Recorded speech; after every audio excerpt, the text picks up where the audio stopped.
اللہ اللہ اللہ اللہ اللہ اللہ اللہ اللہ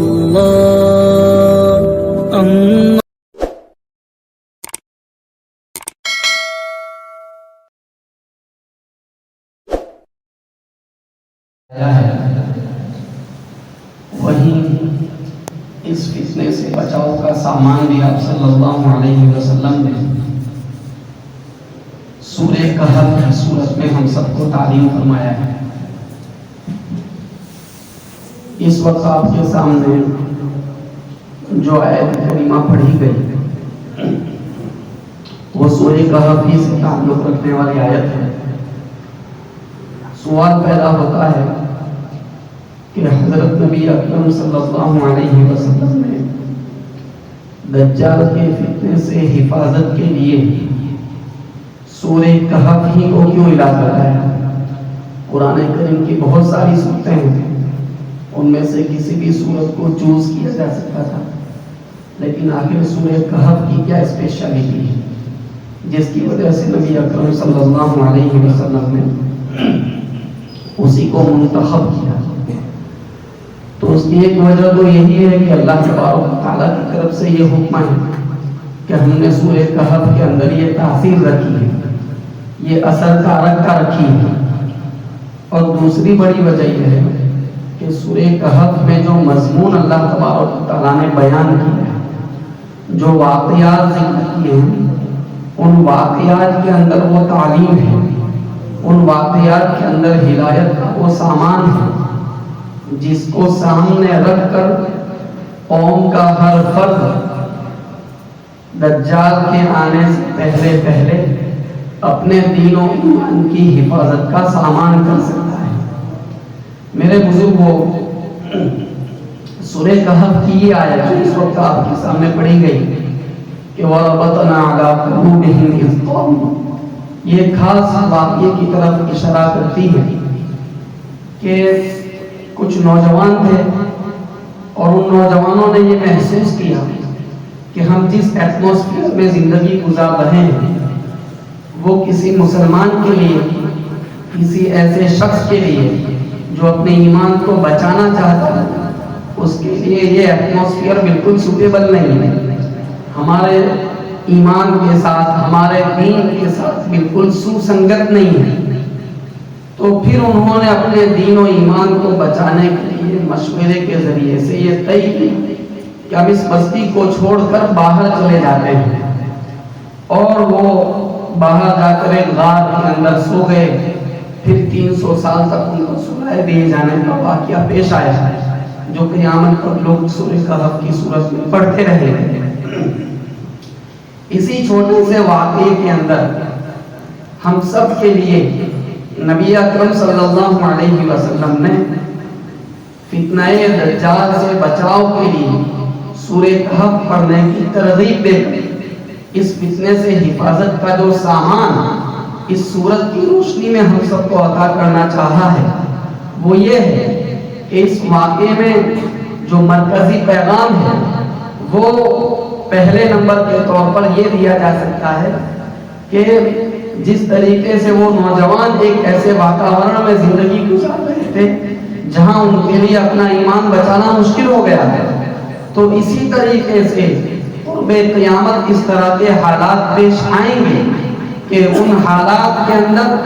ہر مومن کے لیے اپنے دین و ایمان کو بچانا اسی طریقے سے مشکل ہوتا جائے گا جیسے نبی اکرم صلی اللہ علیہ وسلم نے اپنی ایک دوسری روایت میں اس کو ایکسپریس کیا۔ آپ نے فرمایا کہ ایسا دور آئے گا کہ یصبح الرجل فیہ مؤمنا ویمسی کافرا، کہ آدمی صبح کے وقت مسلمان ہوگا اور شام تک کافر ہو چکا ہوگا، اور ویمسی مؤمنا ویصبح کافرا، شام کو اچھا بھلا مسلمان ہوگا اور صبح اس حال میں کرے گا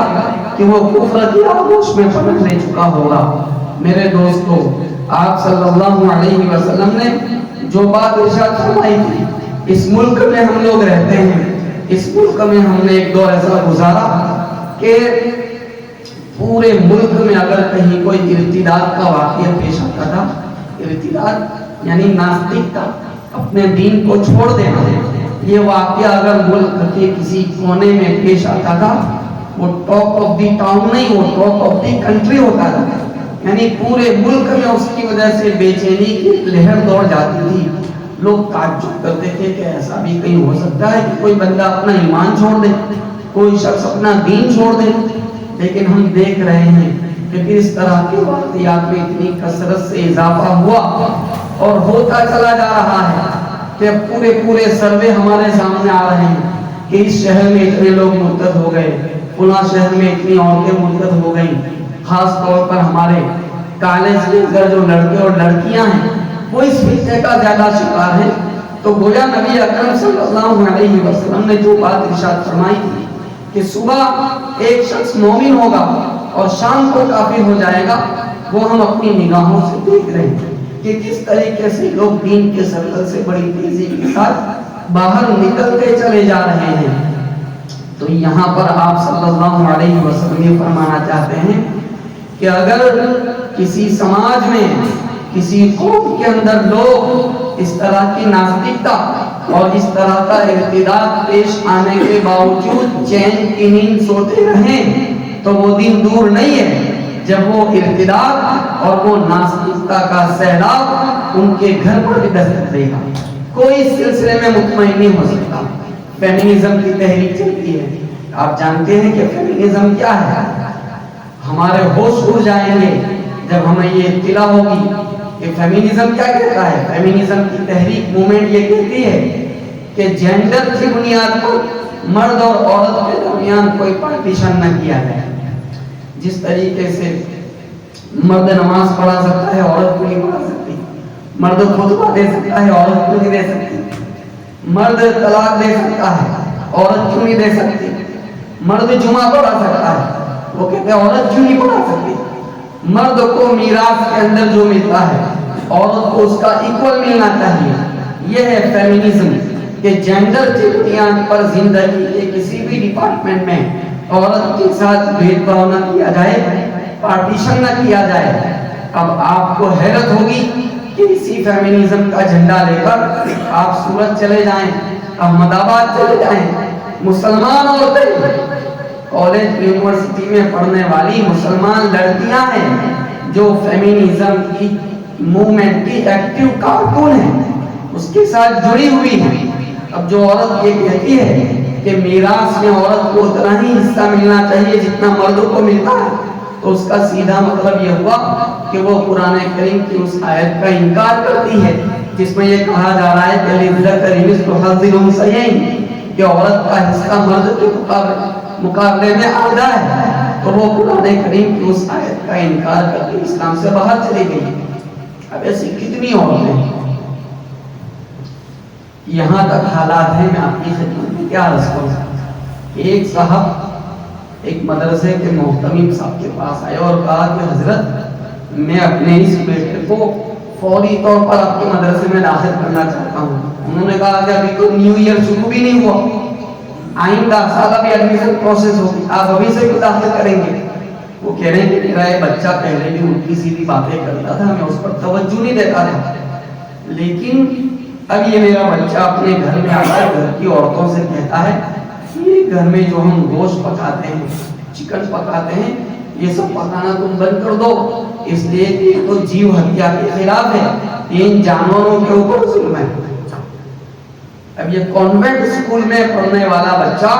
اپنے گھر میں آ کر اپنے گھر کے لوگوں کو یہ مشورہ دے رہا ہے۔ اب سوچئے کہ اس کا بھی ذہن پختہ بھی نہیں ہوا ہے، لیکن اس کا برین واشنگ اس طریقے سے اسکول میں کیا جا رہا ہے۔ وہاں جہاں وہ تعلیم حاصل کرتا ہے اس تعلیم گاہ میں اس کی ذہن سازی ہو رہی ہے۔